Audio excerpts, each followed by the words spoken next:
like a Hellcat.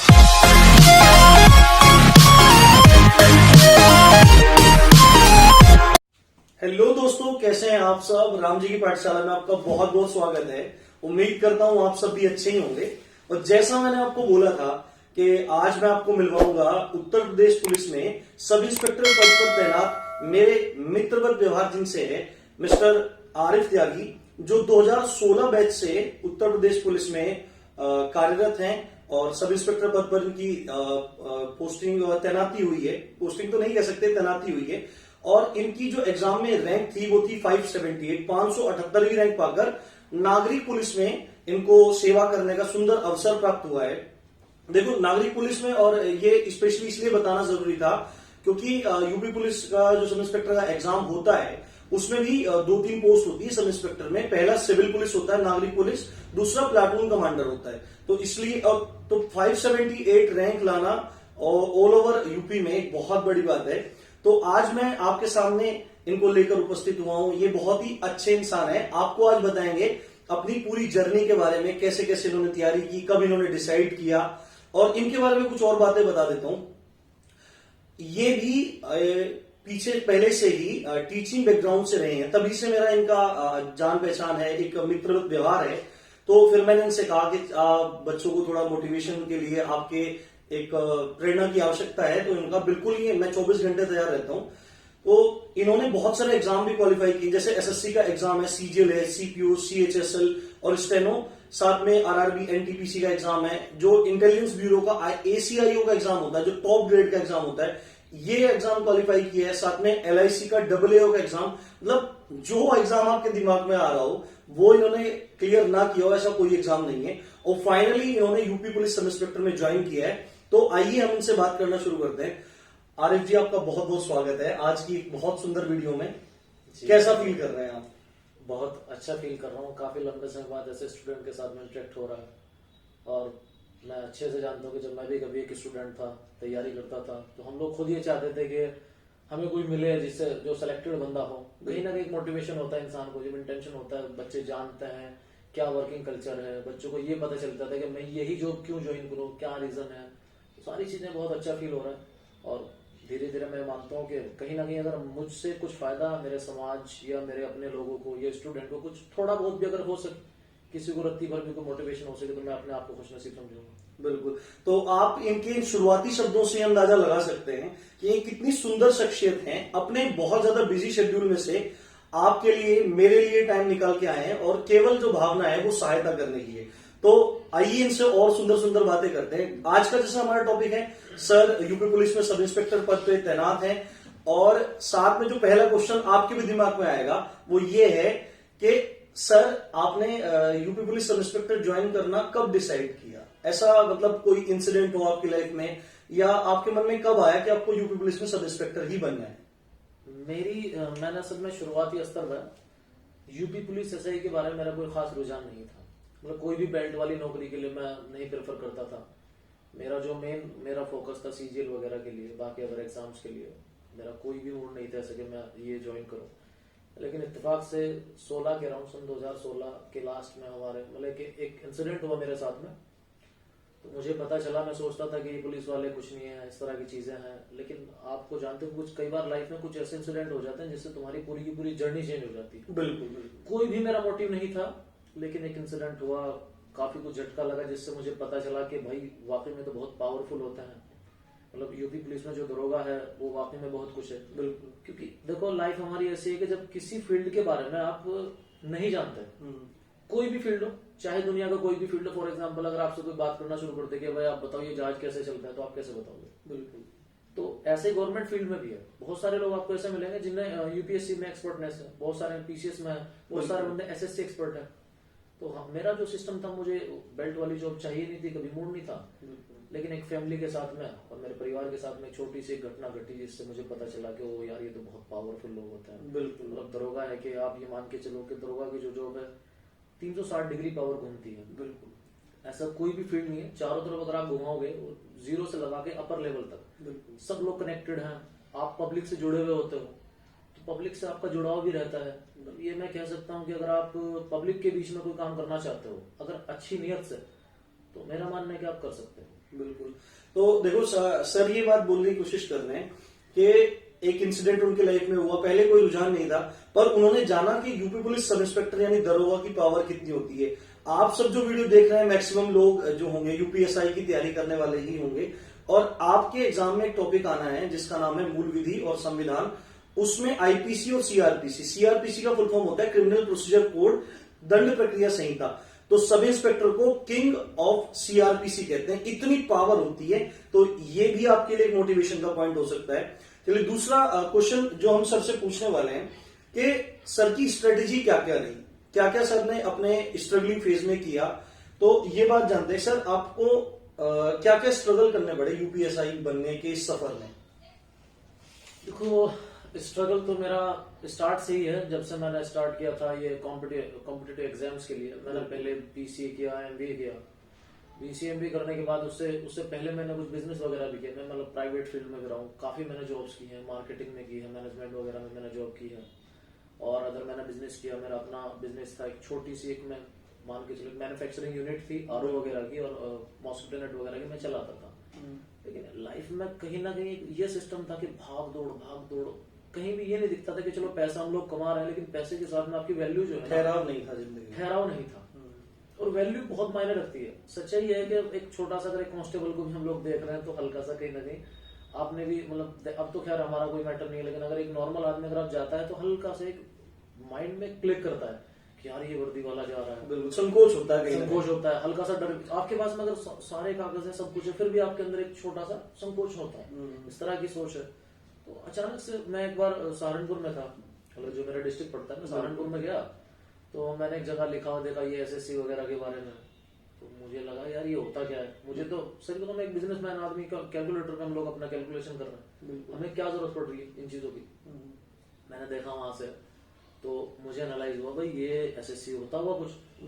और 2-4 फिल्मों वगैरह में पहले से शौकीन हूँ, तो मैंने देखा ये रो वगैरह में जो एजेंट है ये सलमान खान है, कैसे सीबीआई वगैरह में, बाकी में मतलब मुझे कोई नॉलेज नहीं थी। बिल्कुल ये सीबीआई वगैरह में या पुलिस वगैरह में कैसे बनता है, क्यों बनता है, क्योंकि मैं अपने पूरी की पूरी फैमिली में, मेरा पूरा का पूरा जो फैमिली बैकग्राउंड है, मतलब मेरी माता वाला और पिताजी वाला, बिल्कुल माताजी और पिताजी दोनों के दोनों बैकग्राउंड में कभी किसी ने गवर्नमेंट जॉब के बारे में मतलब सोचा भी नहीं है। मतलब टोटल बिजनेस बैकग्राउंड है, टोटल का टोटल बिजनेस बैकग्राउंड सब के सब, मेरी फैमिली मतलब मेरे भाई सब। और हम लोग तो देखो सोच ये थी कि ये लोग ऐसा कुछ नहीं है हमारा, मतलब मेरे से को मेरे पिताजी ने कभी कभार कहा भी अगर किसी ने, तो मैं कह दिया करता था अरे कुछ नहीं है भाई, गवर्नमेंट जॉब में करप्शन है बहुत ज्यादा, उल्टे सीधे हालात हैं, पब्लिक आपसे डरती है, आपकी इज्जत नहीं करती है। तो मैंने सोचा कि यार फिर भी ये जो जॉब है, इतनी जो पावरफुल जॉब है, कुछ तो इनका पैटर्न होगा। तो वहां पे एक अकेडमी थी, मैं वहां पे चला गया। सर ने मेरे से पूछा भाई आप क्यों है, मैंने कहा सर ये सीबीआई में जो इंस्पेक्टर जो होता है ये कैसे बनता है। बिल्कुल एक लगा एक जोश सा आ गया। उन्होंने मुझे एक छोटा सा पैटर्न बताया, एसएससी का एक एग्जाम होता है और भैया एक प्री होता है, एक मेंस होता है, आप इतने नंबर लेके आ जाओ, 90-95 मार्क्स लेके आ जाओ और आपका सिलेक्शन आपका हो जाएगा, फिर मेंस दे देना। हमने सोचा भाई इतना आसान होता होगा मैंने सोचा भाई शुरुआती दौर में इतना ही आसान होता होगा कि भाई 90-95 नंबर लेके आ जाओ और तुम्हारा सिलेक्शन हो जाएगा, ये वो फलाना टिकना। और उन्होंने कुछ मुझे उस वक्त में पुरानी कट ऑफ्स वगैरह दिखाई, हम लोग खुश हो गए। भाई क्या है, हम लोग बिजनेस में माहिर था मैं, तो मुझे लगा कि तू मेहनत कर लेगा, इस काम को कर लेगा। मैंने शुरुआती दौर में जब मेरा स्टार्टिंग पॉइंट था तो मैंने बिजनेस और उसे साथ साथ चलाना चाहा, क्योंकि वही पैसों का लालच था कि भाई ये पैसा ना छूट जाए। लेकिन जो ये कि 2 नाव में सवार जब आदमी होता है तो कहीं ना कहीं वो डूब ही जाता है। भाई साहब कुछ वक्त तक मैंने मेहनत की, दोनों मैं क्लासेस ज्वाइन की सहारनपुर में, बाकी में अपना बिजनेस को भी हैंडल करना स्टार्ट किया, लेकिन मैं अनसक्सेसफुल लगभग रहा। 6-7 महीने में ऐसे ही रहा। फिर मैंने डिसाइड किया कि कोई एक नाव में तुझे बैठना है। तो मेरा जो वही जो टर्निंग पॉइंट मुझे नजर आया कि यार तुझे भाई ये गवर्नमेंट जॉब ही बेहतर है, बिजनेस तो बहुत कर चुका, तेरी फैमिली बैकग्राउंड है, सब कुछ है, तो ऐसा तो कुछ नहीं है कि तू भी ट्राई कर ले। मैंने अपने लक को आजमाने की कोशिश की, लगभग मैंने सालों बड़ी मेहनत की, बहुत कोशिश की, जितना मैं पढ़ सकता था। मुझे सर ने बताया, मेरे सर थे, उन्होंने गाइड किया कि 8 घंटे पढ़िए, आप 10 घंटे पढ़िए। मैंने दिलो जान से बड़ी शिद्दत से मैंने मेहनत करनी शुरू की। भाई यकीन मानना, मतलब मेरी हालत ये थी कि मेरे सर में दर्द रहता था स्टार्ट में, मैं ढंग से मतलब ये गुणा भाग के जो क्वेश्चन है ये सब कुछ भूल चुका था, क्योंकि 5-7 साल का मैंने गैप लिया। मैं कह सकता हूँ कि जब लोग रिटायरमेंट लेते हैं, मतलब 24-25 साल में लोग ये कहते हैं कि 24 साल की एज में आदमी कहता है कि चलो भाई अब तुम्हारा वैसे भी जनरल कैटेगरी में अब तुम्हारा सिलेक्शन नहीं होगा, हाँ, वो मतलब अपनी जिंदगी में कहना स्टेबिलिटी चाहते हैं, रुक जाते हैं वहां पे। रुक जाते हैं। लेकिन मैंने उस टाइम पर पढ़ना शुरू किया वापस, 4-5 साल का गैप लिया। मैंने बीसी किया, मैं बिल्कुल भी नहीं पढ़ा, ऐसा ही था। ये सीसीएस यूनिवर्सिटी में एग्जाम दिए, क्रॉस कर दिया, एमबीए में एग्जाम दिया, क्रॉस कर दिया। इंग्लिश थोड़ा सा मेरा बेहतर था, तो मुझे कुछ ये भी लगा कि एसएससी में तो इंग्लिश होती है और तेरी तो इंग्लिश बहुत अच्छी है, क्योंकि मैं इंग्लिश में स्पोकन लैंग्वेज में मेरी ठीक ठाक था मामला। लेकिन जब मैंने वैसा वो ग्रामेटिकल पोर्शन देखा तो मेरा तो एकदम से हवा उड़ गई। मुझे कुछ समझ में नहीं आया कि ये होता क्या है। बिल्कुल। ये है कि मैंने लगभग 1.5-2 साल तक मेरा कोई एग्जाम नहीं निकला। मैंने एग्जाम वगैरह दिए लेकिन एग्जाम नहीं निकला। फिर धीरे धीरे करके देखो एग्जाम निकलने स्टार्ट हुए। तो इस दौरान आपको हताशा नहीं हुई कि मतलब यार 2 साल हो गए लगभग तैयारी करते हुए और मेरा कोई एग्जाम क्वालिफाई नहीं हो रहा है, तो मोटिवेशन का सोर्स और मोटिवेशन क्या? बहुत ज्यादा हताशा, बहुत ज्यादा। सिर्फ चंद मेरे कुछ फ्रेंड्स थे और मेरे पापा थे जिन्होंने काफी कुछ मतलब मुझे सपोर्ट किया, क्योंकि उन्हें ये लगने लगा कि यार बंदे से कुछ आता नहीं लेकिन बंदा मेहनत कर रहा है। बिल्कुल। ये था कि उस वक्त में घर वाले रात के 2-2 बजे 3-3 बजे मेरे मम्मी पापा के कहते थे अरे भाई सो जा, बहुत लेट हो गया, ये वो फलाना ढिकना। हमें लगा कि चलो यार कोशिश, कम से कम कोई तो सपोर्ट कर रहा है। बाकी अदर जितने भी लोग थे मान के चलो, अदर ज्यादातर लोगों का कहना यही होता है कि जब आप इस फील्ड में आते हो ना तो लोग तुम्हें डरा देते हैं। हाँ बिल्कुल। क्योंकि सीधा सा कंसेप्ट है, अगर मान के चलो 10,000 वैकेंसी है तो फॉर्म भरेंगे 8 या 10 लाख, बाकी के तो नंबर आना नहीं है। बिल्कुल। तो लोग आपके अंदर, आपकी जो माइंड होता है उसमें नेगेटिविटी फैला देता है। वो कहते हैं भैया उसका सिलेक्शन नहीं हुआ, उसका नहीं हुआ, उसका नहीं हुआ। लेकिन लोग ये नहीं कहते जिसका सिलेक्शन हो गया, अरे आप उसका एग्जाम्पल उठाइए। बिल्कुल। ये मैं मानता हूँ कि फेल्यूर से भी इंसान बहुत कुछ सीखता है। जब तक आप अनसक्सेसफुल ना हो तब तक आपको जॉब की कदर नहीं होगी। बिल्कुल सही। अगर मैं ये मानता हूँ कि मैं ऊपर वाले का शुक्रगुजार हूं, मैं खुदा का, कि मुझे थोड़ा सा इतने लेट जॉब मिली, कुछ स्ट्रगल करके मिली। अगर स्टार्ट में जॉब मिल जाती तो शायद मेरा मानना है कि मैं कदर ही ना करता इसकी। बिल्कुल। और ऐसा है भी। और आपका कहीं भी, आप किसी भी फील्ड में अगर आप एकदम से सक्सेसफुल हो जाते हैं तो आप फिर उसकी कदर नहीं करते। आपको लगता है कुछ नहीं है, सारा वो खास मजेदारी नहीं आती है। तो ज्यादातर कुछ लोगों ने डराया, कुछ कहने लगे कि भाई तुम तो जनरल कैटेगरी में हो और ये है वो है, नहीं होता जनरल का सिलेक्शन नहीं होता। कुछ ने उल्टी सीधी भ्रांतियां हैं। कुछ लोग ये कि देखो ये मुस्लिम लोग जो होते हैं, मतलब हमारी जो कम्युनिटी है उसके अंदर ज्यादातर लोग ये कहते हैं कि भाई मुस्लिम कम्युनिटी से हो तो और ज्यादा मुश्किल है। लेकिन मेरा मानना है ये सब बकवास है, आपकी मेहनत पे डिपेंड करता है। सबका सब बकवास है। आप मुस्लिम हो, जनरल कैटेगरी से हो, आप कुछ भी हो, लेकिन अगर आपके अंदर शिद्दत से, अगर आप मेहनत करने के, अगर आपके अंदर दम है ना, दुनिया की कोई ताकत तुम्हारा सिलेक्शन नहीं रोक सकती। देखो कितनी सुंदर बात सर कह रहे हैं कि अगर आपकी इच्छा है, आपके अंदर जुनून है, तो आप खाली ऐसा ही नहीं, आप इससे बड़ी बड़ी पोस्ट आप पा सकते हो, बड़ी बड़ी पोस्ट ले सकते हो। तो एक चीज स्ट्रगलिंग फेज में ही पूछना चाहता हूं, आप सबकी भी दिक्कत रहती है कि आप काफी टाइम बाद अगर कंपटीशन की तैयारी स्टार्ट करते हैं तो मैथ्स करने में बड़ी प्रॉब्लम आती है। तो सर मैथ्स करते हुए आपको क्या दिक्कतों का सामना करना पड़ा? आपने 5-6 साल का गैप लिया, तो वो पॉइंट आप सबको बताइए, मुझे बताइए कि उस समय सोर्स ऑफ मोटिवेशन क्या था? जब मैथ के क्वेश्चन सॉल्व नहीं होते थे तो फिर आप कैसे करते थे? मेरा मैथ्स का पैटर्न देखो ये था कि मैं मैथ्स अक्सर कर रात में निकाला करता था। अच्छा। क्योंकि मैथ्स एक ऐसा सब्जेक्ट है जिसमें कहीं ना कहीं आपका जो दिमाग है, उसका जो लेवल है वो कुछ ज्यादा तेज काम करेगा as comparison of Hindi, as comparison of GS. पहली बात, आपको थोड़ा सा आपकी बॉडी हल्का सा मूवमेंट करती है स्टार्टिंग फेज पे। जबकि मेरा कहना ये है कि मैंने छोटा सा मेरा टैगलाइन किया था, think without think. If you want to be good mathematician, if you want to crack the exams, any exams, and there is mathematical portion. अगर मैथमेटिक्स का कोई पोर्शन है, अगर आप चीजों को बगैर पेन के निकालते हो, अगर मैथमेटिक्स का जो लेवल है अगर आप बिना पेन के करते हो तो ही आप एक अच्छा मैथ्स जानते हो, नहीं तो मेरे हिसाब से तो नहीं। माइंड कैलकुलेशन की बात कर रहे हैं सर। माइंड कैलकुलेशन और आज के टाइम में एग्जाम भी इतने टफ हो गए हैं कि आपको मैक्सिमम टाइम कैलकुलेशन अपने माइंड में ही करना होगा अगर आपको आगे निकलना है। माइंड में ही करना है। अगर आप वहां पे पेन रखने का मतलब, मैं कहता हूँ कि अगर आपने पेन कॉपी पर रख दिया तो 10 सेकंड तो गायब हो गई। बिल्कुल। 10 सेकंड गायब और 10-10 सेकंड का गेम है सारा का सारा। बिल्कुल, यही आपको दौड़ में पीछे ले जाएगा। ये दौड़ में आपको, फिर बच्चा कहता है कि मैं मतलब मेरा जो लेवल है, मेरी कंडीशन ये कि सर मैं प्रैक्टिस तो बहुत ज्यादा कर रहा हूँ, लेकिन सर फिर भी मैं वो टाइमिंग मैच नहीं हो पा रही है। बिल्कुल। 25 क्वेश्चन मान के चलो किसी एग्जाम्स में, सर मैं तो 17 ही चेक कर पाया, 8 में चेक भी नहीं कर पाया। तो उसका जो रीजन है ना, आप चेक नहीं कर पा रहे हैं, वो रीजन है सबसे बड़ा पेन के ऊपर आपका आ जाना। तो आप सबसे पहले तो पेन से दूरी बनाइए। ये मैं गारंटी देता हूँ कि आपको शुरुआती स्तर पर टाइम लगता है। मान के चलो एक कैलकुलेशन है कि 25 गुना 35 है, छोटी सी कैलकुलेशन है, कुछ भी है, तो जब आप उसे शुरुआत में सोल्व करोगे तो आपको कंफर्म है कि हो सकता है कि जो आप पेन से जितना टाइम लेते हो माइंड से निकालते हो उससे ज्यादा टाइम लग जाए, बिल्कुल उससे ज्यादा लगेगा, लेकिन practice makes man perfect. It will take some time. जैसे आप प्रैक्टिस करते जाते हो ना, प्रैक्टिस करो, एक दिन आएगा कि आपके दिमाग में पता नहीं कहां से एक अजीब सी आपकी पावर बन जाती है, फौरन एकदम आपका आंसर निकल कर आता है। बिल्कुल। लेकिन वो प्रैक्टिस के ऊपर लेवल है।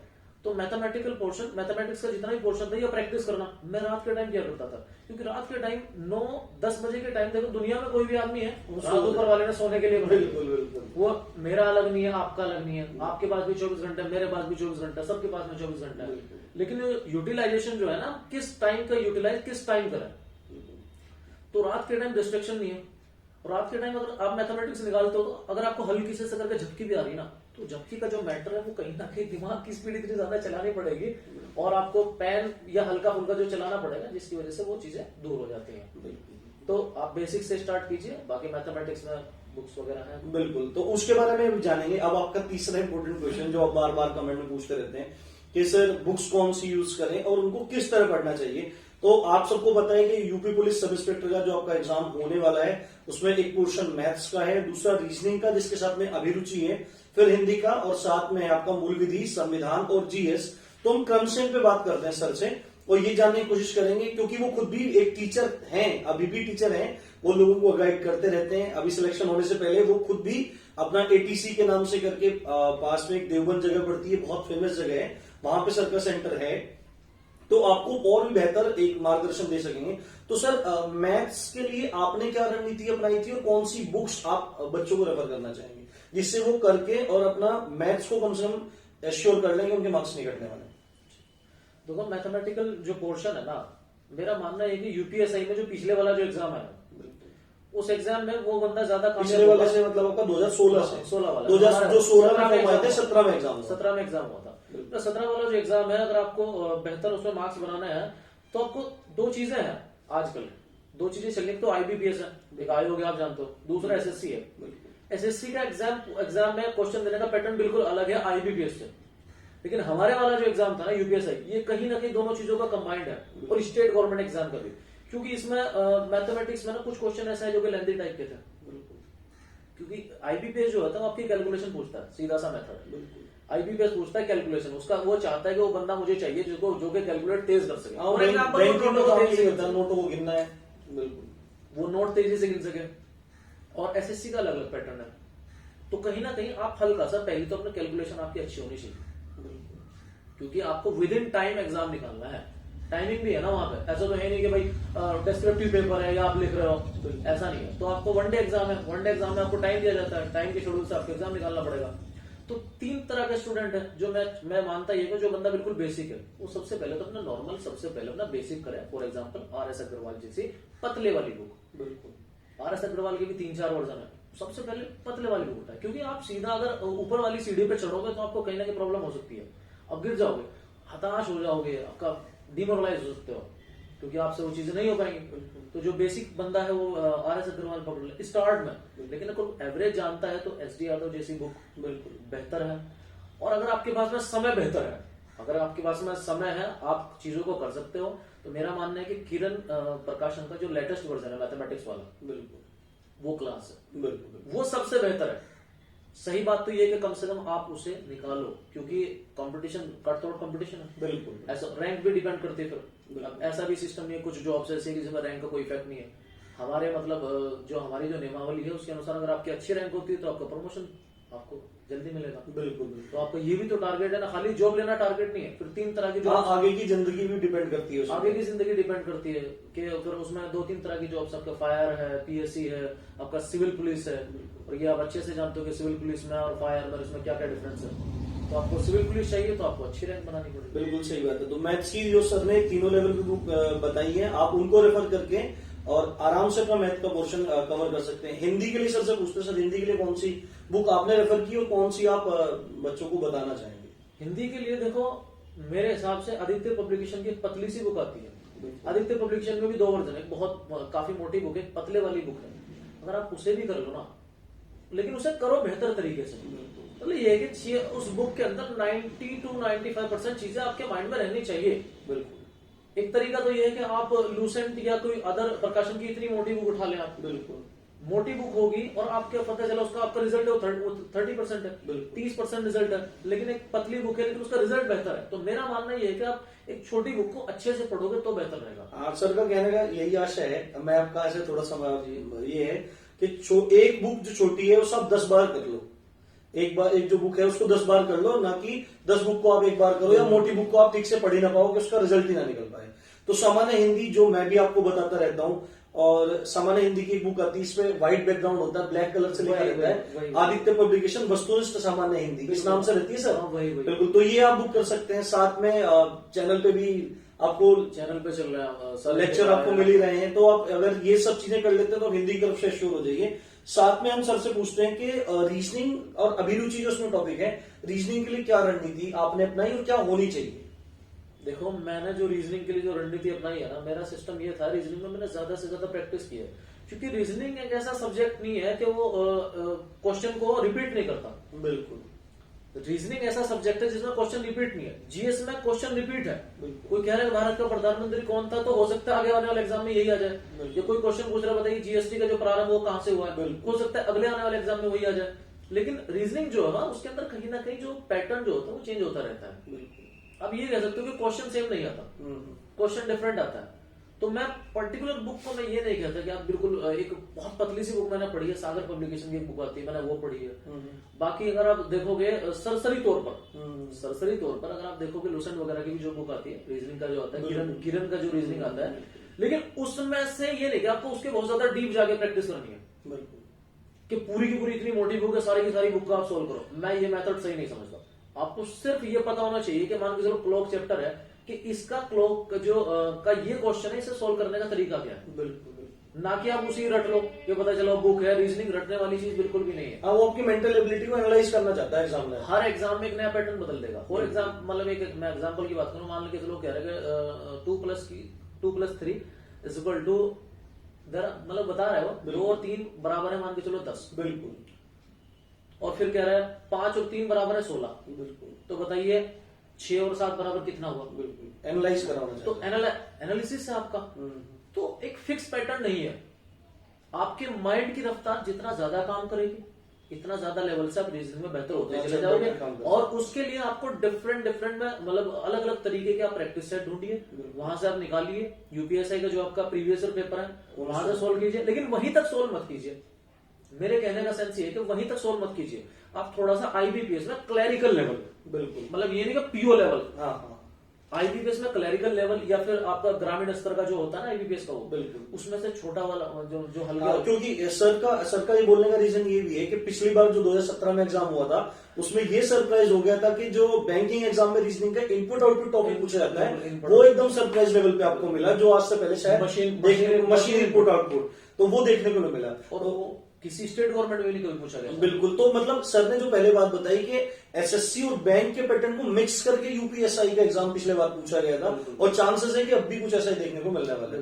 अब मूल विधि की सबसे ज्यादा टेंशन आपको रहती है, तो मूल विधि और संविधान के लिए सर से पूछते हैं कि कौन सी बुक अच्छी है, इन्होंने कौन सी बुक रेफर की या कहां से पढ़ा, वो सब जानते हैं सर से। वो हमारे एग्जाम में ना संविधान का जो लेवल था वाकई में बहुत क्लास था, बहुत बढ़िया आया। ऐसा नहीं है कि मान लो कि चलो आप छोटी मोटी आप क्लास लेके छोटा मोटा सीख के आप चीजों को निकाल लोगे।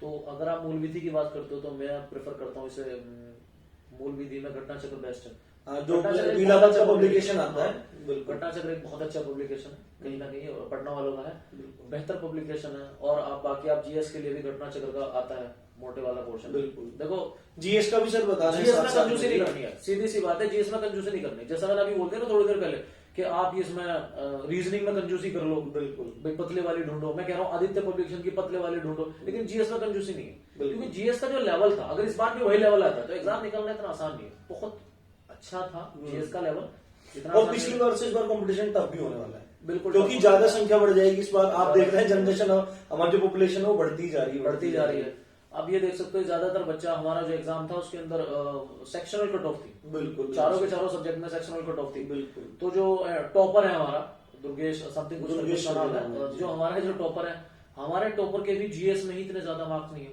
मतलब आप ये देखोगे जितने भी हम लोग सिलेक्टेड यूपीएसआई हैं हमारे बैच में, मेरा मानना है कि 70 to 80% बच्चे होंगे जिनका जीएस में इतने अच्छे मार्क्स नहीं आए, मतलब वो क्रॉस लाइन पर है, मतलब 2 या 3 मार्क्स अप एंड डाउन चल रहा है, या 4 या 5 नंबर ऐसा कुछ का अप एंड डाउन चल रहा है। बिल्कुल। तो रीजन आप ये जान सकते हो कि लेवल बढ़िया ही होगा, तो आप मूल विधि वहां से कीजिए। लेकिन फिर भी मेरा मानना है कि मूल विधि आप अभी से मत करो। मूल विधि का इतना बड़ा मैटर नहीं है, कोई मुश्किल से 20, 30, 50 धाराएं हैं जो सही से है वो सर आपको करा देंगे, एक अच्छी सी वीडियो बना के। इतना ज्यादा हेडेक मत लो कि पता चला बंदा सीआरपीसी लेके बैठ गया, उसे कंगाल लगा सीआरपीसी या आईपीसी में बिल्कुल सोच रहा है कि मैं इसमें पीएचडी। जैसा आपको मतलब अलग अलग यूट्यूब चैनल एक सिरे से पढ़ा रहे हैं, तो इतना ज्यादा टेंशन लेने की कोई जरूरत नहीं है। अरे पिछली बार तो बहुत सारी शिफ्ट ऐसी थी, ज्यादातर शिफ्ट में तो क्वेश्चन ही पूछा गया, आईपीसी सीआरपीसी क्वेश्चन ही नहीं आया, सिलेबस में था, बिल्कुल। अभिरुचि में था, ये था। इस तरह के क्वेश्चन शायद थे कि पुलिस का वर्किंग कल्चर क्या है, कि मान के चलो एक एक्सीडेंट हो गया तो आप सिचुएशनल जो क्वेश्चन है वो हो सकता है, रिएक्शन, वो आप नॉर्मली भी उसका आंसर कर सकते हैं। वो साइकोलॉजिकल चीजें हैं। बिल्कुल, आपकी अभिरुचि जानना चाहते हैं कि तुम्हारी सोच क्या है समाज के प्रति, गरीबों के प्रति, लाचार के प्रति, वो तुम्हारी सोच को, वो आपका एथिक्स चेक करना चाहता है कि आपका आप कितने नीतिगत तरीके से अपनी जिंदगी चलते हैं। तो सर ये सारी बातें हुई। अब एक क्वेश्चन स्टूडेंट्स का ये रहता है कि भाई कितने घंटे पढ़े, मैथ्स को कितने घंटे दें, रीजनिंग को कितने घंटे दें, जीएस को कितने घंटे दें। तो पहले 1 घंटे वाला लॉजिक आप बच्चों को समझा दीजिए, फिर कुछ और आप अगर सजेशन देना चाहें तो वो बता दीजिए मैथ के रिगार्डिंग रीजनिंग करेगा। देखो पिछली बार जो एग्जाम था उसके अंदर सेक्शनल कट ऑफ थी, यानी कि 4 हमारे सब्जेक्ट है, जीएस है, हिंदी है, मैथमेटिक्स और रीजनिंग है। सेक्शनल कट ऑफ थी, तो हमने वहां से एनालाइज किया, क्योंकि पास्ट जो होता है वो हमें फ्यूचर के लिए सिखाता है और ये हमें शायद करना चाहिए। बिल्कुल। तो उन्होंने सेक्शनल कट ऑफ का सेंस ये कि हर सब्जेक्ट में 50% मार्क्स लाना अनिवार्य है। ऐसा भी नहीं था जैसे बैंकिंग में होता है कि सेक्शनल कट ऑफ, इसमें sectional cut off plus 50% mandatory. बिल्कुल, यानी कि 40 क्वेश्चन थे, सीधी सी बात है, आपको 20 तो कंफर्म करना है। बहुत सारा बच्चा ऐसा है जो मेरे जानकार है जो मतलब मैथमेटिक्स में बहुत ज्यादा धुरंधर थे, यह पता चला उसमें हिंदी में उसके मार्क्स से बंदे के मतलब 40 क्वेश्चन में से 38 क्वेश्चन सही हो गए, 37 क्वेश्चन सही हो गए। लेकिन बंदे ने क्या किया कि मैथमेटिक्स में जो उस पर ध्यान ही नहीं दिया, उसे लग रहा है कि मैथमेटिक्स में 18 क्वेश्चन सही हो रहा है, 17 19 भी हो रहे हैं ना, आप तब भी मारो, तो आपकी स्ट्रेटजी है। देखो हिंदी एक हल्का सब्जेक्ट है एज कंपेरिजन मैथमेटिक्स और रीजनिंग, थोड़ा सा आसान है, और इतना ज्यादा हिंदी में साहित्य भी नहीं पूछा गया, ये बहुत ज्यादा डिफिकल्ट चीजें थी भाई, नहीं कर पाओगे, ऐसा भी नहीं था, मतलब हिंदी आप आसानी से कर लोगे। तो अगर मेरी स्ट्रेटजी कहती है कि अगर आप पर डे, लोग तो देखो पता नहीं आपको क्या क्या बताते हैं, यूट्यूब पे आपको बताते हैं मैं 12 घंटा में 14 घंटा 15 घंटा, इतना पॉसिबल भी नहीं होता। अरे वैसा पॉसिबल नहीं है, सीधी सी बात है। मैं खुद बहुत ज्यादा पढ़ाई की, जब बहुत ज्यादा भी पढ़ाई की, 12 घंटे जब मैं पढ़ लिया करता था, 12 या 13 के अराउंड में, 13 या 14 हाईएस्ट। उस दिन भाई साहब जब बाहर निकलता तो कान बजते थे, मतलब अपनी चेयर से जैसे उठा तो ऐसा लगता था पता नहीं दुनिया में क्या हो रहा है। माइंड की कैपेसिटी भी इतनी, मेंटली इतनी ही कैपेसिटी है। तो यूपीएससी बनने के लिए ऐसा नहीं, लोग बहुत ज्यादा डराते हैं तो 20 घंटे पढ़ना है, 18 घंटे पढ़ना है, ऐसा कुछ भी नहीं है। अगर आप मेरे हिसाब से, मेरा अपना पर्सनल मानना है, अगर आप 8 से 10 घंटे पर डे पढ़ रहे हो, बिल्कुल, लेकिन कंटिन्यूटी के साथ, चाहे थोड़ा सा कम भी हो जाए, 1-2 घंटा नहीं, 1-2 घंटा 1 घंटा, ये वाला ये है कि आप कम से कम देखो 8 घंटे तो आप पढ़े, 8 से 10, मैंने कहा 8 से 10 घंटे आप पढ़िए, बिल्कुल, और आप अभी से पढ़िए। मेरी फिलॉसफी ये कहती है कि बरसाती मेंढक कभी कामयाब नहीं होता। मतलब बरसाती मेंढक, मेरा सेंस ये है कि देखो आप जैसा ही नोटिफिकेशन आएगा, जिस दिन वैकेंसी आएंगी, उस दिन बहुत सारे बच्चे एकदम से अंदर से निकल के आएगा, मैं भी तैयारी करूंगा, मैं भी यूपीएससी बनूंगा। बिल्कुल भाई साहब किसी भी एग्जाम का इतना आसान काम नहीं रहा है, आपको पहले से तैयारी करनी पड़ती है। ये कंफर्म है, मेरा मानना है कि वैकेंसी पक्का नहीं है, तो आप तैयारी अभी से कीजिए। और मैं कुछ ये कहता हूं कि आप कम से कम डेली 2.5 घंटा जीएस को दीजिए, 2.5 से 3 घंटा जीएस को दीजिए। मतलब कहने का सेंस है, अगर परसेंटेज वाइज अगर आप डिवाइड करोगे तो भैया सीधा सा कंसेप्ट है, आप 30 से 35% समय जो है वो जीएस को दीजिए, और उसमें भी ज्यादा समय आप पॉलिटी को दीजिए। पॉलिटी से मैक्सिमम क्वेश्चन, पॉलिटी से मैक्सिमम क्वेश्चन पूछे जाना है। मतलब आप ये मूल विधि है, बहुत सारे लोग पढ़ा रहे हैं यूट्यूब पे, अभी से करवा रहे हैं। अरे भाई मूल विधि, एक और बात भी है ना, ऐसा तो है नहीं कि आपको यूपीएससी का सिंगल एग्जाम हो गया, भाई एनटीपीसी आ रहा है, चल रहा है, एनटीपीसी चल ही रहा है, जो भी एग्जाम आने, चलो कोई एसएससी वाला है, कोई बेचारों को एसएससी का एग्जाम देना है, तो आप ऐसा सब्जेक्ट को थोड़ा सा ज्यादा समय दो जो कहीं ना कहीं दूसरे में भी काम आ सकता है, कॉमन सब्जेक्ट है। क्योंकि आज वो समय नहीं रहा है, वो पहले जैसा टाइम है 2011 या 10 के अराउंड में चीजें चला करती थी कि बंदा एक सब्जेक्ट पे, मतलब एक किसी एग्जाम पे फोकस कर रहा है, सीधा निकाल ही लेगा। तो अपने आप को सिक्योर भी करना जरूरी है। बिल्कुल सिक्योर, ये प्रैक्टिकल व्यू है, ये भी है, प्रैक्टिकल है, सीधी सी बात है। वो कहानियों में और थ्योरेटिकल हम कुछ भी कह देते हैं, प्रैक्टिकल लाइफ ये है, अपने आपको थोड़ा सा सिक्योर करके लेके चलो आप। तो उसके लिए बेहतर है कि आप जीएस पे ज्यादा फोकस करो, क्योंकि किसी भी एग्जाम में आप लेना, कम मार्क्स जो आते हैं बंदे को जीएस में आता है। मैथमेटिक्स जो है वो फिक्स है ना, बिल्कुल। मैथमेटिक्स फिक्स है। जीएस अपडेशन इतना ज्यादा हो रहा है, हर दिन अपडेट है, हर दिन अपडेट है। मैथमेटिक्स में कितना अपडेट हो रहा है? अपडेशन है लेकिन उस लेवल का नहीं जैसा जीएस में है। कितना तो करंट हो रहा है, और आपको करंट से ज्यादा क्वेश्चन पूछे करंट से बहुत ज्यादा है। करंट में आप कंटिन्यू न्यूज़पेपर पढ़ो, ये मतलब हम लोगों ने खैर ये बात नहीं की, लेकिन मेरा मानना है कि आप कंटिन्यू नेशनल लेवल का न्यूज़पेपर पढ़ो। करंट अफेयर्स के लिए सर ने आपको बता दिया अपनी तरफ से ही कि आपको नेशनल लेवल का कोई ना कोई बात ये पढ़ना जरूरी है। आपका रूटीन ऐसा होना चाहिए जैसे खाना, जैसे आप खाना खाते हैं ना लोग, जैसे हम लोग सुबह का वक्त है मुझे नाश्ता करना है, तो ऐसे हमें भूख होनी चाहिए कि मैं न्यूज़पेपर पढूं। बिल्कुल। अब पता क्या होता है, बच्चा क्या करता है बेचारा, जल्दबाजी में जब एग्जाम का लास्ट टाइम आता है, कोई से कहता है कि एक काम करना, वो फलाने प्रकाशन की है और तुम मैगजीन लेके आ जाओ। भैया मैगजीन में से वो चीजें उस लेवल पे स्टेबल नहीं रहती माइंड में। बिल्कुल सही बात। आप एक बार न्यूज़पेपर पढ़ लोगे रैंडमली, मान के चलो कोई भी मुद्दा चल रहा है, किसान आंदोलन या कुछ भी है, रैंडमली आप कुछ पढ़ रहे हो, कोई बिल पास हुआ है, लेकिन जब वो मैगजीन में आएगा ना आपके सामने, मैगजीन में आप उसे सरसरी तौर पे भी देख लोगे, आपके माइंड में तो वो तब भी फिक्स रहेगा। बिल्कुल। लेकिन एकदम से कोई चीजें करना ये बिल्कुल बेवकूफी है। बिल्कुल। ऐसे ही नोटिफिकेशन में अगर आप ये सोच रहे हो कि सर जिस दिन नोटिफिकेशन आ जाएगा और मैं तैयारी करना शुरू करूंगा, फिर मैं यूपीएससी बन जाऊंगा, मैं वर्दी ले लूंगा, भैया आप अभी से तैयारी कीजिए। बरसाती मंडक मेरा मानना है कि बिल्कुल फैल लेते हैं वो लोग, धोबी के कुत्ते घर के ना काट के, क्योंकि एक एग्जाम का पूरा प्रोसीजर कंप्लीट होने में कई साल लग रहे हैं, एक डेढ़ साल लग रहा है। बिल्कुल। आपका मान के चलो एग्जाम भी निकल रहा है, तो सारी चीजें हैं, तो आप बेहतर है कि आप अभी से तैयारी करना शुरू करें। 35% टाइम आप मेरे हिसाब से जीएस को दें, 30% टाइम मेरा आप घंटों में बता ज्यादा अच्छा घंटों में, बिल्कुल हाँ घंटों में बता दूं। आप कम से कम मेरे हिसाब से 2.5 घंटे के अराउंड आप जीएस को दें अपनी, अगर मैं 8 से 9 घंटे के करीब में आपको बताऊं, 2.5 घंटे आप जीएस को दें, 2 घंटे के अराउंड आप, लेकिन ये घंटे दें ये भी फिक्स है। ये नहीं है बच्चा सोच रहा है कि वहां मोबाइल भी साथ में है, सामने टीवी चल रहा है, टीवी और ये सब कुछ, आपका फुल कंसंट्रेशन, फुल कंसंट्रेशन होना चाहिए, डेडिकेशन हो। बिल्कुल वो डेडिकेशन, वो आपके मोबाइल में फ्लाइट मोड हो कम से कम, बिल्कुल। डीएनडी भी ना हो मतलब वो उसमें फ्लाइट मोड लगा होना चाहिए, कोई डिस्ट्रैक्शन, किसी की कॉल, कोई मेहमान, कोई शादी, कुछ ना हो। बिल्कुल। आपका अपने लक्ष्य पे ध्यान होना चाहिए। बिल्कुल हाँ। तो आप 2.5 घंटे कम से कम जीएस पढ़ें, 2 घंटे के अराउंड में मानता हूं कि आप 2 भी नहीं, आप 1.5 से 2 घंटे के करीब में आप मैथमेटिक्स करें, 1.5 घंटा मेरे हिसाब से सफिशिएंट है। बिल्कुल। देखो कितनी अच्छी बात आपको बताई है। 1.5 घंटा सफिशिएंट है भाई साहब। आप ये ढूंढो कि आपका कमजोर टॉपिक कौन सा है, ये नहीं करना आपको किसी भी टॉपिक पे पीएचडी भी नहीं करनी। हाँ हाँ हाँ। ये तो अभी देखो ये जो सर ये जो पूछी गई है चीज 50-50%, इसका मकसद बोर्ड का ये है कि उनको आप पीएचडी नहीं चाहिए किसी चीज में, वो आपको एवरेज रूप से हर जगह देखना चाहते और हैं। उसमें एक और चीज भी है ना भाई, जीएस टफ है तो आप उसे ज्यादा समय दो। बिल्कुल। हिंदी में पता चला एक बंदा है 3 घंटे हिंदी पढ़ रहा है, अरे भाई हिंदी में तुझे पीएचडी करनी है क्या? हाँ। अगर तुम्हें हिंदी साहित्य लेना है यूपीएससी में, फिर आप कीजिए, तो आप करो, फिर तो वो अलग ही बात है। बात है। तो आप कम से कम मेरे हिसाब से 1.5 घंटा मैथमेटिक्स को दें, 4 घंटे हो गए आपके। 1 घंटा बहुत है, बहुत है, यकीन मानना बहुत ज्यादा है, 1 घंटा बहुत है रीजनिंग के लिए जी। तो आपके 5 घंटे के अराउंड हो गए। बिल्कुल। आप कम से कम डेली 30 से 40 मिनट, क्योंकि ये आपकी रैंक बढ़ाएगा। मैं इसी वजह से कह रहा हूँ हिंदी पे भी ध्यान दो। ये नहीं कहा मैंने कि हिंदी बिल्कुल ही आसान है, क्योंकि हिंदी में कुछ बंदे हैं, मुझे मेरे जानने वाले कुछ जो जिनका हिंदी का लेवल कमजोर था, लेकिन पता चलो बंदा उसके क्वेश्चन सही हो रहे हैं, 40 में से 30 क्वेश्चन सही हो रहे हैं, और वो ऐसा कर रहा है यस मेरे 30 क्वेश्चन सही हो रहे हैं। तो मेरा मानना पता क्या है, अबे भाई 30 क्वेश्चन सही करके तूने कौन सा तीर नहीं मार लिया। बिल्कुल। फिर अगर वो हिंदी है आसान है, तो हिंदी में आप मोर देन 35 क्वेश्चन सही होने चाहिए। 37 के क्वेश्चन, 38 क्वेश्चन आप सही कीजिए, क्योंकि जीएस में आपका लेवल वही है 25 क्वेश्चन पे जाके, 27 क्वेश्चन पे जाके, 28 क्वेश्चन पे जाके। तो आप जो रैंक है, रैंक कहां से बनाओगे? रैंक तो आसान सब्जेक्ट से बनाओगे ना, तो आसान सब्जेक्ट में मार्क्स अच्छे चाहिए, तो आप लगभग 45 मिनट के अराउंड लगभग उसमें निकालें। ये मैं बता चुका आपको, लगभग 5.5 से पौने 6 घंटे, 6 घंटे बताया मैंने, सिर्फ 6 घंटे आपको सिर्फ इतनी पढ़ाई करनी है। इसके अलावा आपको कम से कम 2 प्रैक्टिस सेट डेली निकालना है। प्रैक्टिस सेट तो कुल मिला के लगभग 8 अगर आप 2 भी ना निकाल पाए, आप 1 प्रैक्टिस सेट निकालिए, फिर उसे अच्छे से एनालाइज कीजिए। कुछ लोग होते हैं प्रैक्टिस सेट तो निकाल लिया, मार्क्स भी निकाल लिए, भाई मान के चलो कि मेरे 400 में से 200 नंबर बनना है, 250 बनना है, कुछ भी समथिंग कुछ करके है, बिल्कुल। और उसके बाद में बंदा बाहर घूमने चला गया, कह रहा है चलो कुछ नहीं है, आज तो तेरे मार्क्स बढ़िया बना है।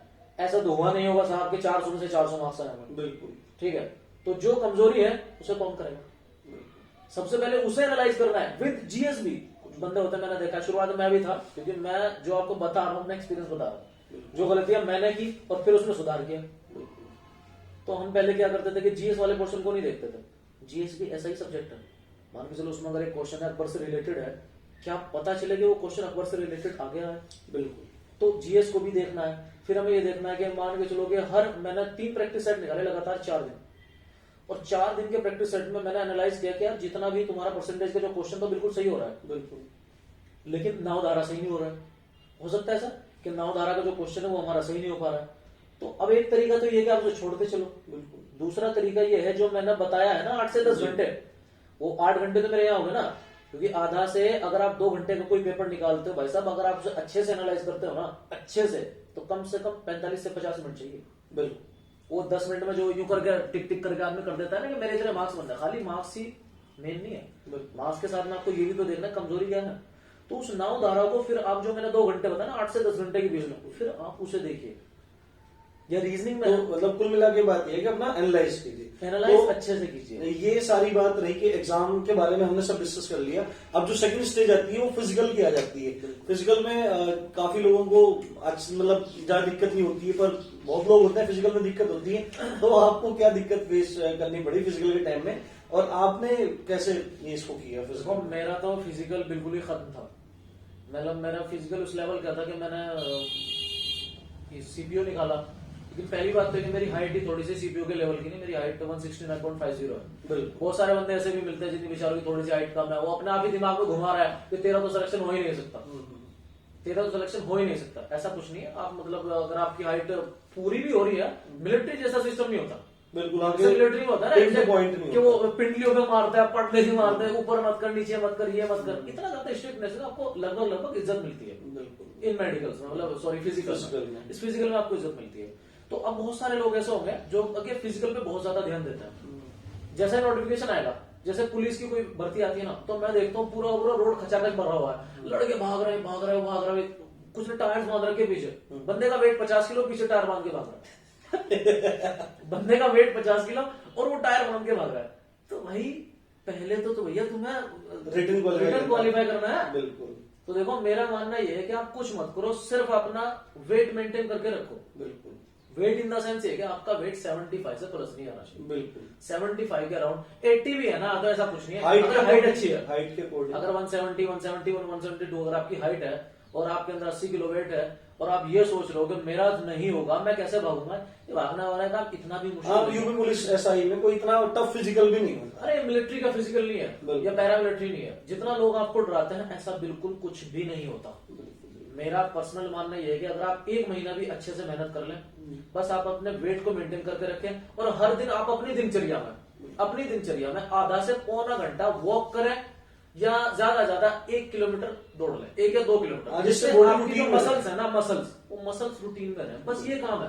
लेकिन कुछ बंदे ऐसे हो जो अभी से ना नोटिफिकेशन आती है 10-10 किलोमीटर भाग रहा है, भैया 5 किलोमीटर भागने के बाद भी आपका मेंटल लेवल इतना अच्छे से काम नहीं करेगा, पहले आपको एग्जाम क्वालिफाई करना है, फिर आपको रिटर्न में जाना है। तो आपको हर चीज एवरेज करके लेके चलनी है, एवरेज।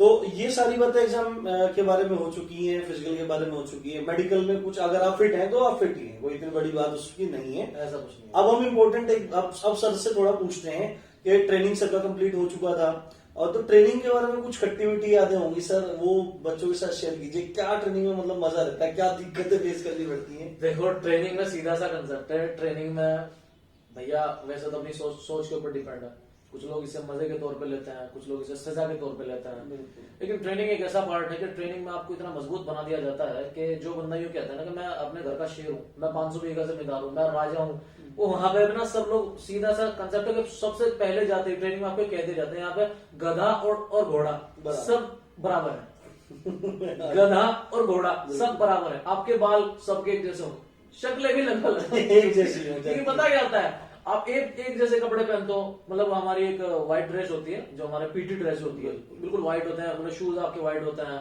आपका लोअर व्हाइट होता है, आपकी टी शर्ट व्हाइट होती है, तो 500 लोग हैं, 400 लोग हैं, बिल्कुल एक जैसा कल्चर। तो ट्रेनिंग में आपको ना बहुत सहनशीलता होनी चाहिए, क्योंकि एक से एक बंदा है, कोई बंदा खड़े, किसी को गुस्सा ज्यादा आता है, कोई कैसे मिजाज का है, कोई कैसे मिजाज का है, तो आपको यह सिखाया जाता है कि यार तुम किसी भी परिस्थिति में कैसे जी सकते हो दुनिया में। आपके अंदर की जो मेंटल लेवल है ना वो इतना सख्त बना दिया जाता है कि आप सख्त से सख्त गर्मी को झेल सको, क्योंकि ट्रेनिंग में ड्यूटी भी लगती है, बिल्कुल सर्दी को झेल सको, ऐसी फैसिलिटी होती है, जो बंदा अपने घर पे एसी में सोता है वहां पे एसी वैसी कोई सुविधा नहीं है, या जिसके यहाँ पे लेटरिन बाथरूम वगैरह बहुत ज्यादा अच्छे हैं, वहां पे ऐसा कुछ नहीं होता। आप लोगों का जो मेंटल लेवल है ना, अगर उन्होंने घंटी बजाई 4 बजे तुम्हें उठना है तो भैया उठना है, ऑप्शन नहीं है। मतलब आपको इस लेवल का बनाना है। अगर आपका पैर टूट गया ना, अगर आपका पैर टूट गया और आपका हाथ टूट गया और आप सोचते हो कि तुम्हारे साथ में कोई सहानुभूति करेगा, भाई साहब कोई सहानुभूति नहीं करेगा आपके साथ। बिल्कुल, मतलब पुलिस का जो वर्किंग शेड्यूल है वो बहुत ज्यादा टफ होता है, सबको पता है। बहुत 24 आवर्स बिल्कुल अपना वर्किंग लोड रहता है, तो उसी हिसाब से मेंटल लेवल को टफ करने के लिए सहानुभूति वाला जो वर्ड है ना, वो आपकी लाइफ से बिल्कुल खत्म है। क्योंकि वहां पे जो आपके उस्ताद भी जो होते हैं या आपके गाइड होते हैं, जो भी है ट्रेनर होते हैं, जो ट्रेनर जो होता है ना, वो हालत ऐसी होती है, अगर आपने कहते सर मेरे पैर में दर्द हो रहा है, अब और भाग। तो उससे ये नहीं है कि वो गलत है। अब हमें पता चला, ट्रेनिंग करने के बाद पता चलता है कि यार ये तो वाकई बहुत अच्छी चीज है। शुरुआत है, क्योंकि किसी भी चीज को मजबूत बनाने के लिए उसे पकाना पड़ता है। बिल्कुल, तो हमें भट्टी की तरह, हम एक लोहे की तरह उसे, वो लोहे को अंदर भट्टी में डाल रखा है और वो बाहर निकालते हैं, वो लेवल है। ठीक है, तो ये बड़ी अच्छी बात रही। अब सर सबसे इंपॉर्टेंट क्वेश्चन जो मुझसे भी स्टूडेंट बार बार पूछते रहते हैं, जो प्रिपरेशन कर रहे हैं, वैकेंसी कब आएगी, इसके बारे में आपका क्या विचार है? वैकेंसी कब आने वाली है, नेक्स्ट देखने को मिलेगी? ये है कि बहुत सारे लोग हैं, काफी टाइम से इस तरह की चीजें यूट्यूबर हैं फैलाते रहते हैं, सब चलता रहता है कि भाई वैकेंसी तो पिछले 2-3 साल से लोग कह रहे हैं। 2 साल से जब हम लोग हमारा ट्रेनिंग पीरियड स्टार्ट नहीं हुआ था, तब से लोग कह रहे हैं कि वैकेंसी आने वाली है, वैकेंसी आने वाली है। तो पहली बात तो ये थी कि जो कंपनी थी, जो क्योंकि एग्जाम को कंडक्ट कराने के लिए कंपनी डिसाइड होती है और कई बार उसका टेंडर हुआ है, लेकिन अब वो फाइनली टेंडर, मैं शायद मुझे लग रहा है दिसंबर या नवंबर में वो टेंडर हो चुका है। बिल्कुल, तो अब सीधी सी बात है, गवर्नमेंट अप्रूवल देगा कि कितनी वैकेंसी है, वो समथिंग 10,000 समथिंग कुछ करके इस बार 10,000 प्लस के आसपास। बहुत खुशी की बात है कि इस बार देखो इतनी वैकेंसी है। अगर आपके अंदर थोड़ा सा भी दम है तो आप कहीं ना कहीं जॉब ले सकते हो। बिल्कुल सही बात, ये है। तो वैकेंसी, मेरा अपना कुछ मानना ऐसा है कि जैसे ये 2016 वाला मैटर, मतलब 2016 वाला क्लियर होगा और बच्चे जाएंगे, उन्हें पोस्टिंग मिलेगी, मतलब थाने को अलॉटमेंट हो जाएगा, तो ऐसे ही वैकेंसी आएंगी। मैं कह सकता हूँ कि लगभग मिड फैब तक लगभग वैकेंसी आने के चांसेस है। लेकिन चांसेस कंफर्म है, क्यों है कंफर्म? उसका मेरा अपना एक छोटा सा लॉजिक है।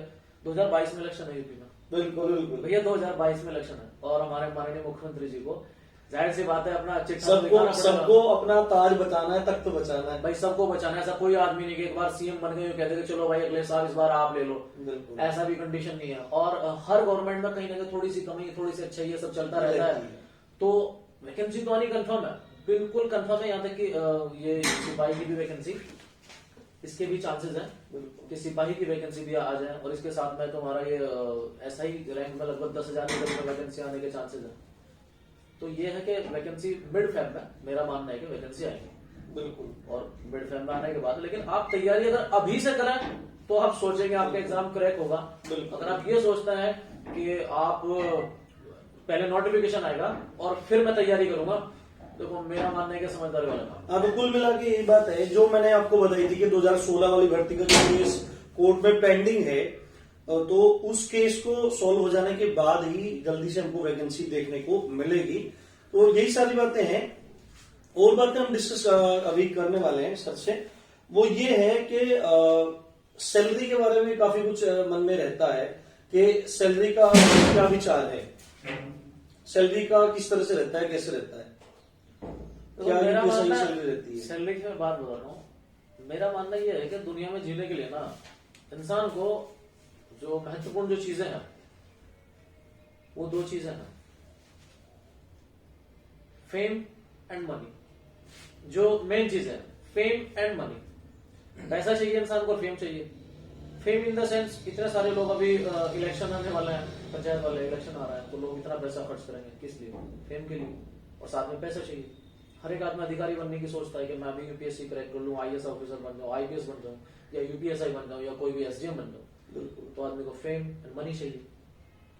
तो इतना पैसा मिलता है, वो डिपेंड करता है कि आपका सिटी वाइज भी डिपेंड करता है कि आप किस ग्रेड की सिटी में, मतलब नोएडा में हो। अगर ऑन एन एवरेज बात करें, ऑन एन एवरेज बात ये कि आपकी लगभग आपकी स्टार्ट 45-50 के अराउंड आप स्टार्ट मान के चलो, क्योंकि 35-400 तो बेसिक है। बिल्कुल, 35-400 बेसिक होता है, 4200 ग्रेड पे की आपकी जॉब है। बिल्कुल। तो आपको खर्चे पाने में, आपकी जो लाइफ स्टाइल है ना, तो आप फरारी तो चला नहीं सकते बिल्कुल, ये तो कंफर्म है। लेकिन आप एक छोटी मोटी कार चला सकते हो, इसमें कोई प्रॉब्लम नहीं है। और मेरा मानना है कि आप छोटी मोटी कार ही चलाओ तो बढ़िया है। बिल्कुल, ये भी मेरा कुछ मानना है, क्योंकि हम लोग अगर जॉब में आए हैं तो हम सबको प्रॉब्लम है। ये जो हमारा जो समाज है, पूरा का पूरा जो सिस्टम है, उन सबको प्रॉब्लम है सरकारी महकमे से। बिल्कुल। आदमी कहता है कि पुलिस वाले सताते हैं, आदमी कहता है कि ये इनकम टैक्स जो है ये करप्टेड है, ये भी करप्ट है, नेता भी करप्ट है, आम आदमी जो कहता है। तो मैं ये कहता हूँ कि अगर आप ये कह रहे हो कि सब लोग करप्ट है तो आप सिस्टम में घुस जाओ ना। मैं मना कौन कर रहा है आपको? बिल्कुल। आप पुलिस वाले बन जाओ, आप सिस्टम को सुधारने की कोशिश करो, सही बात है। आप कुर्बानी दो 24 घंटे की। यही सारी बातें हैं कि मतलब आप भी अपनी पूरी कोशिश लगाए रखो। अगर आपको गलत लगता है तो आप खुद भी डिपार्टमेंट में आ जाओ। और सैलरी की बात है तो लगभग आपको अच्छी खासी सैलरी मिलेगी। इसमें आप एक अच्छी खासी सैलरी है, 45 से 50,000 सैलरी आपको मिलती है स्टार्टिंग में। बहुत ज्यादा फेम है। सबसे बड़ी बात यह आपकी कलम, ये जो छोटा सा जो हमारे अंगूठे की उंगली है, इसके अंदर ऊपर वाला इतनी ताकत देता है कि अपनी कलम से आप बहुत मतलब आप अच्छे काम कर सकते हो। आपका हमेशा से आम पब्लिक के साथ में इंटरेक्ट होता है, आम पब्लिक के साथ में। एक गरीब भी आपके पास में आता है, वो आपके अंदर दम है, वहां पे आपकी दरिया दिखी, आपकी अच्छाई दिखती है। ये नहीं कि आप पता चला कि आप मतलब एक आपका रीच बढ़ जाता है लोगों को हेल्प करने के लिए। बिल्कुल, आपके अंदर पावर है हेल्प करने की। अब आप करो या ना करो वो आपके ऊपर डिपेंड है। और अब फाइनल बात कर लेते हैं सर से कि सर आपको कैसे मोटिवेट करना चाहेंगे। बहुत छोटी सी बात में अब वीडियो कंप्लीट करते हैं। आई थिंक काफी लंबा हमारा इंटरव्यू हो गया है, तो अब सर आपको कुछ मोटिवेशन की बातें बताएंगे जिससे आपका मोरल अप हो। सर देखो, जितनी भी चीजें है ना लाइफ में, कुछ पाने के लिए कुछ खोना पड़ता है। सीधा सा कंसेप्ट है, कुछ पाने के लिए कुछ खोना पड़ेगा। अगर आप अपनी लाइफ में कंफर्ट जोन से बाहर नहीं आ सकते तो आप कुछ भी नहीं कर सकते। बच्चा जो होता है ना, उसे भी पैदा होने में 9 महीने लगता है। अगर ये सोचे कि 7 महीने में या 6 महीने में कोई बच्चा हो जाएगा तो मेरे हिसाब से वो अस्वस्थ होगा। तो आप कंफर्ट जोन से बाहर आइए, आप मेहनत कीजिए। अगर आप वाकई में मेहनती आदमी है तो दुनिया की कोई ताकत तुम्हें रोक नहीं सकती तुम्हारी सक्सेस को पाने से। किसी के अंदर दम नहीं है, कोई कितने ही जोर लगा ले। कुछ लोग कहते हैं किस्मत के ऊपर भरोसा करते हैं, कुछ कहते हैं कि मेरी तो किस्मत खराब है। किस्मत कुछ खराब नहीं है। ऊपर वाला जो करता है सबके लिए अच्छा करता है, बशर्ते कि आप मेहनत करते रहिए और मेहनत का फल आपको ऊपर वाला कंफर्म देगा। तो आज इतनी सुंदर आपकी मुलाकात हुई। यूपी में सब इंस्पेक्टर हैं, यूपी पुलिस में सब इंस्पेक्टर मिस्टर आरिफ त्यागी। तो उम्मीद है आपको को बहुत कुछ अच्छा देखने को मिला होगा। अगर वीडियो पसंद आई है तो मैक्सिमम शेयर कीजिए, लाइक कीजिए और चैनल को सब्सक्राइब कीजिए। आप देख रहे थे राम जी की पाठशाला। मैं हूं राम भारद्वाज। जय हिंद, जय भारत।